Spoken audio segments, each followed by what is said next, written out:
Hi, my name's Leanne Gregory and I'm a primary mental health worker in Hampshire CAMHS, and today's presentation is going to be talking about sleep. And I'm sure we can all relate to when we have a bad night's sleep and how that makes us feel. So it's really important that we can find ways to make sure we get a good night's sleep. This presentation is going to focus on what sleep is and why we need sleep. Also how much sleep we need and why sleep is important and why it can be hard to sleep. Once we've learned a bit more about sleep itself, we can start looking at some sleep hygiene techniques, and these will include both lifestyle skills as well as practical skills that we can do to help us to relax and enter that state of sleep. Also, at the end of this presentation, there'll be some useful links and resources if you wanted to look into sleep any further. What is sleep? Sleep is a period of rest and recover.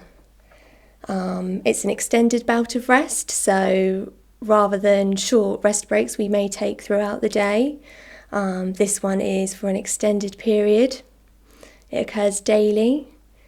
And it's a time when we're actually unaware of what's going on around us. When we're not sleeping, we're constantly taking in external stimuli. And actually when we're sleeping, it's a chance for us to not be doing that and for the body to really relax.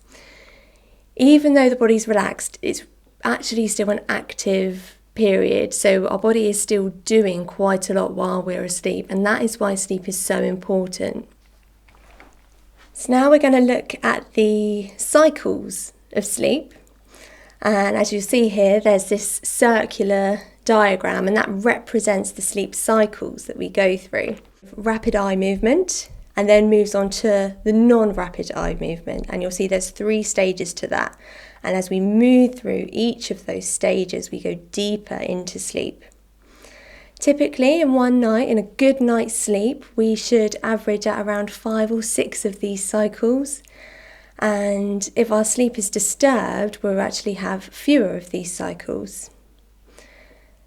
It's really important that we actually experience all 4 stages of this cycle in order to feel rested.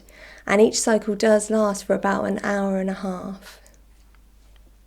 Here is a diagram to show somebody's sleep cycles throughout the night.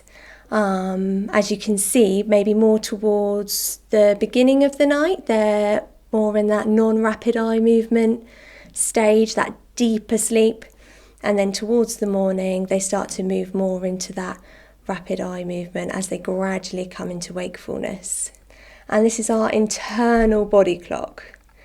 And this is what helps us to release melatonin. You might have heard of melatonin, but you might not be familiar with what it actually is. So it's a hormone that is naturally released in our body. So it's produced at night time to help us to go to sleep. And the light in the morning actually signals our brain to stop producing that hormone. And this is quite important because what we need to be thinking about is now, as time's gone on and we have a lot of unnatural light, we're not reliant on the sun in order to tell us when it's day and night. So our bodies are getting signals from other light sources, which might be preventing our bodies from releasing this melatonin. So this graph just shows how much sleep we need each night as we age throughout our lives. And as you'll notice, the amount of sleep we need as we age reduces. If you look at a teenager needing about 8 or 9 hours a day, compared to an adult between 18 to 65 years old who would need 7 to 9 hours a day. So children do need more sleep. Why do we sleep? We sleep to process memories, organise and store memories. If you've seen the film Inside Out, there's actually quite a good image or useful image where the girl in the film, while she's asleep, there's these things at work, and you can see how they're storing her memories onto shelves. And it doesn't work like shelves, but it's quite a useful image to be able to understand that that's what our body's doing while we're asleep. Our body's actually very active whilst we're asleep. The body is a restoration period for the body, so where we're able to replenish our energy, grow muscle, heal tissue, synthesize our hormones, which is really important. And to dream as well. And no one is quite yet sure why we dream, but equally that's something else that we do whilst we're asleep. So sleep is really important because it facilitates good physical and mental well-being. The occasional night without sleep will make us feel tired, as I'm sure most people watching this would have experienced, but it won't affect your overall health. However, after several sleepless nights, you might feel that you're tired all the time, dropping off during the day, finding it hard to concentrate, hard to make decisions.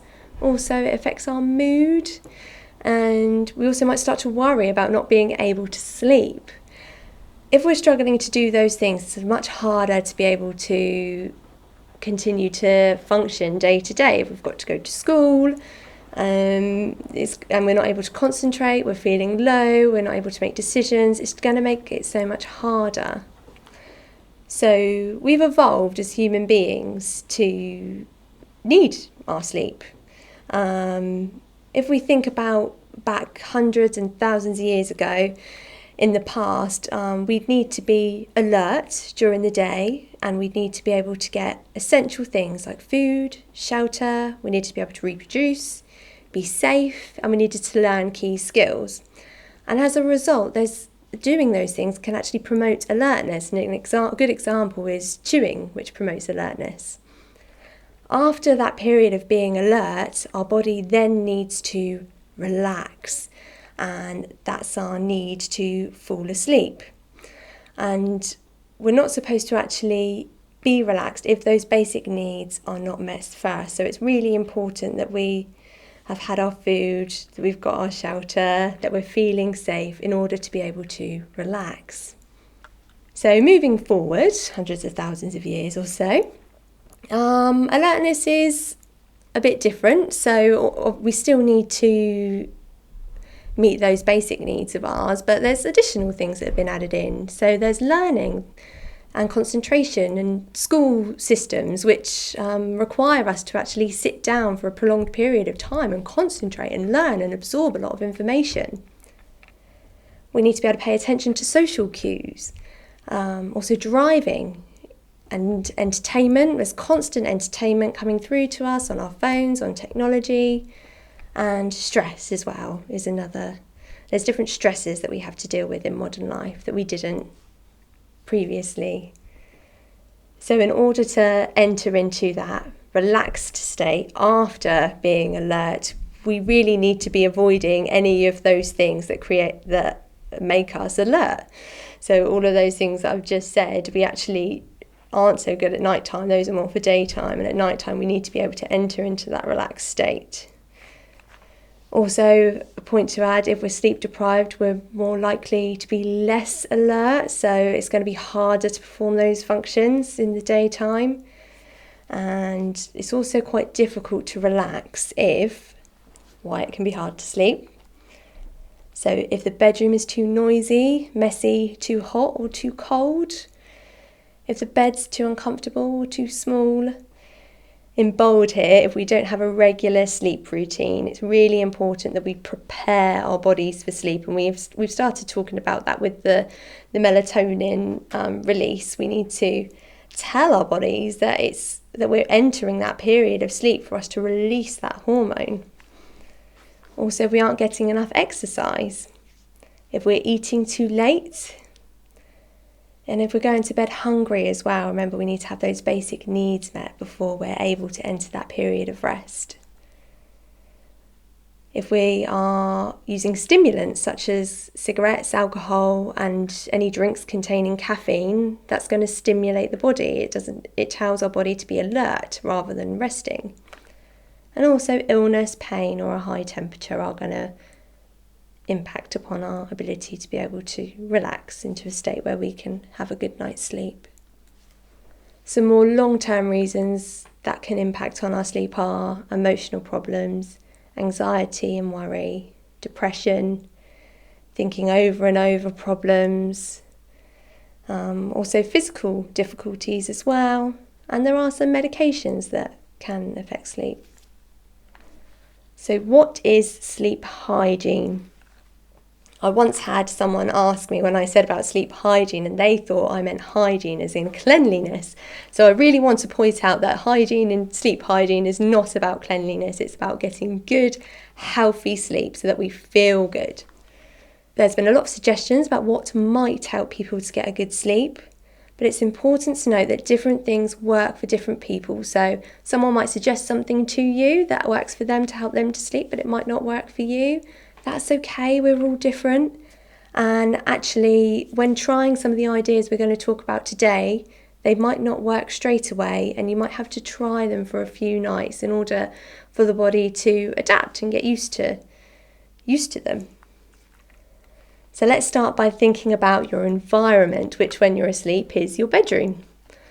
So making sure your room is dark, and that's what we talked about earlier about light actually preventing that release of melatonin. So ways to make the room relaxing. So if possible, just having your bedroom for sleep is really good, because then when you're in your bedroom, your body is being told it's time for sleep. However, we do understand that when you've got a household full of people, you may need to do other things in your room. So it's quite good to have separate zones in your room. So you've got a separate zone for work, a separate zone for sleep. And then again, that's telling your body what it's expecting at that time. Your bed, making sure your mattress supports you. And generally, you should replace your mattress every 10 years to get the best support and to be comfortable. So now we're looking at lifestyle. So it's important to maintain a regular bedtime routine and sleep pattern, doing that at the weekends as well. Sure, you may have had that feeling on a Monday when you haven't maybe gone to bed early at the weekend, and then Monday morning can be quite difficult getting the body back into that routine again. So it's really important, particularly if you struggle with sleep, to maintain that over the weekend. And also try not to nap during the day. Really important to avoid drinking alcohol or caffeine before bed. It actually can take 6 hours for the caffeine in your system to wear off. So really you shouldn't be having any drinks like that from about mid-afternoon. Another point is try not to drink too much before bed, and go into the toilet as part of your routine before bed. And this will help avoid waking up in the night to use the toilet and disrupting your sleep cycle as a result. It could be useful to keep a sleep diary for a week, and this can help you to notice when you have or haven't maybe had a good night's sleep and what might be causing that. Equally, it might help you to start seeing what works, what helps you to get a good night's sleep, so you know what sort of things you need to be incorporating into your routine to help. So diet's really important. We've already talked about avoiding stimulants like caffeine and cigarettes, but also combining protein food with low to medium glycemic index carbohydrates. So that's your whole wheat, pasta, things like that.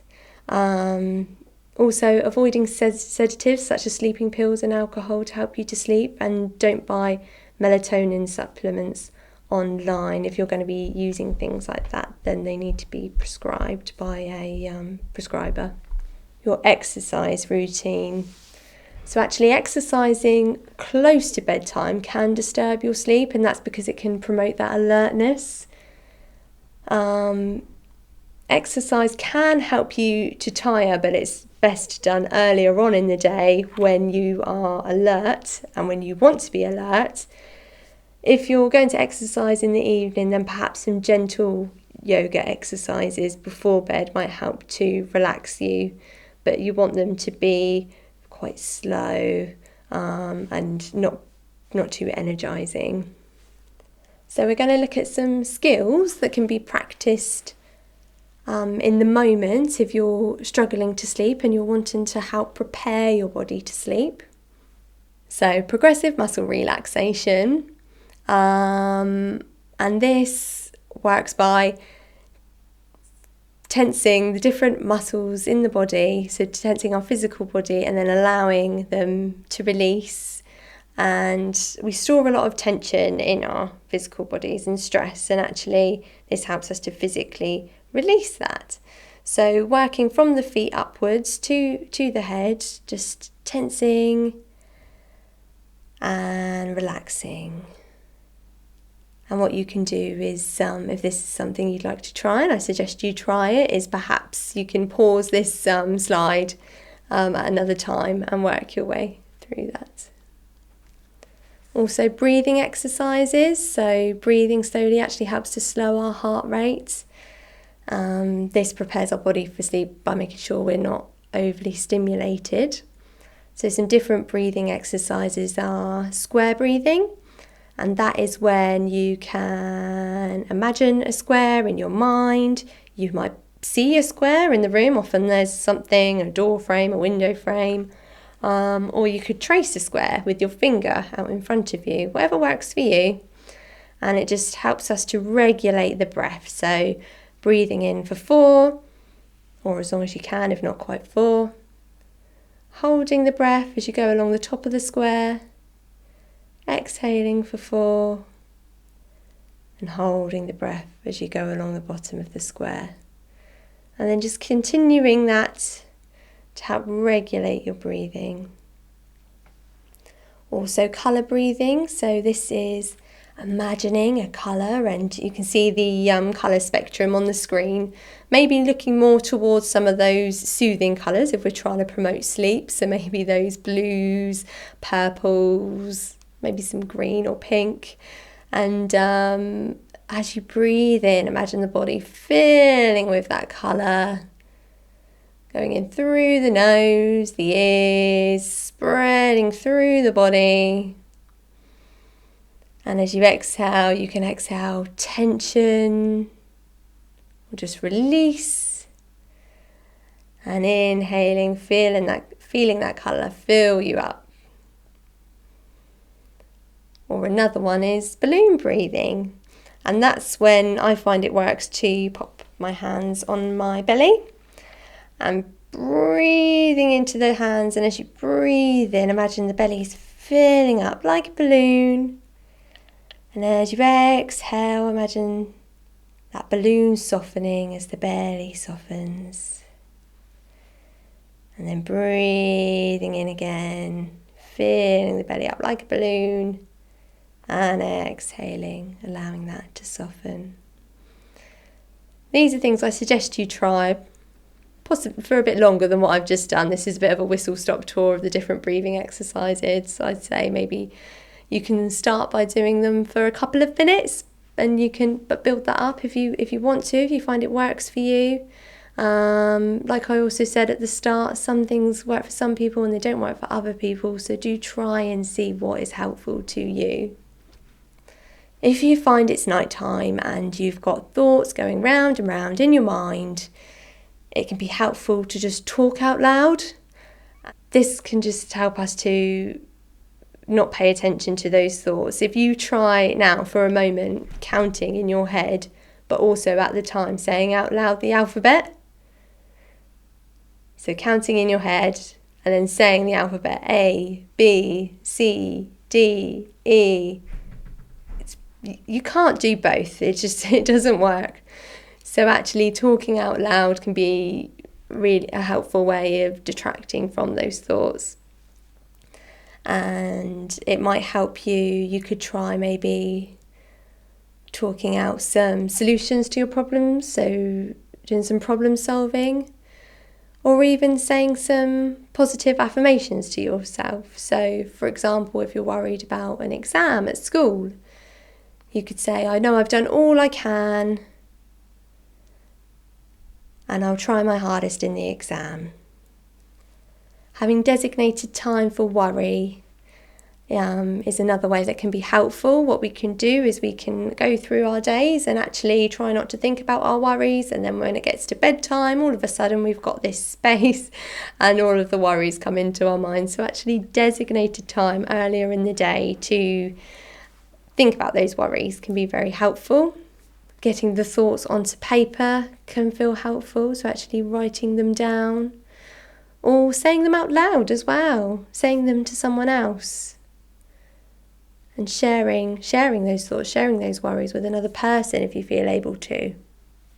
And problem solving as well. If you find yourself going over a worry or a problem that's stopping you from sleeping, you can actually try to resolve that problem by thinking of as many solutions as you can to that problem.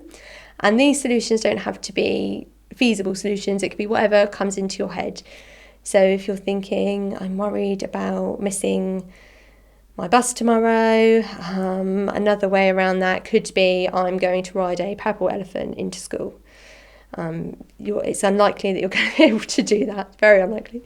But you can write that down if it comes into your head, and then once you've got all of those ideas out on paper, you can cross out the ones that actually, no, that's not feasible, I'm not going to be able to do that. And hopefully that will leave you with a solution that can help you to overcome that worry. And then you can plan for that eventuality. So what is it you'll need to do? What is it you'll need to bring? What could possibly get in the way of you being able to carry out that solution? And if you've planned for it, then you don't need to keep worrying about it in your head. You've got a solid plan that you can follow. And here are just some other helpful resources you may want to take a look at to look into sleep. And also on top of that is the Hampshire CAMHS website as well. Thank you for taking the time to watch this presentation. If you'd like any more information on sleep, then you can visit the Hampshire CAMHS website or any of the other resources mentioned on the resource page.